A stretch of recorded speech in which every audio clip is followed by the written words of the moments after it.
Rikthimi i makinerive për të nisur punën për ndërtimin e resortit nxorri në protesta sërish banorët e rrjollit në Velipoj. Këta të fundit akuzojnë se po vidhet prona për të ndërtuar një resort turistik. Sipas banorëve, fillimi i punimeve është i paligjshëm pasi janë në proces gjyqësor për pronësinë. Unë kam me venim gjykate që në vitin 2006 me dokumenta të shtetit. Mas 2 vjeç kena bon gjyqin prap me venim gjykate të urdhët prem me 2008 kena bon venimin na ka dhënë urdhën i prem si toka është e juja. I bëjmë thirrje çdo njeriu që mos na bien në qaf se kjo tokë do të mbrohet me zhak. Ne fillimisht do bllokojmë rrugën Shëngjin Velipoj. Unë e di që ka rrugë alternative. Kaq mundësi kena na. Gjithashtu do ketë përplasje fizike.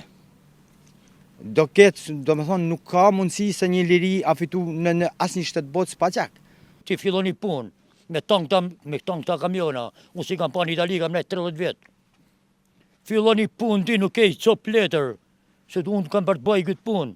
Këta duhen me hy, kap, qatë kapish. Ja, ka marroj film. Toka është e gjyshit tem, sa vërkosh. Si do të veproni nesër?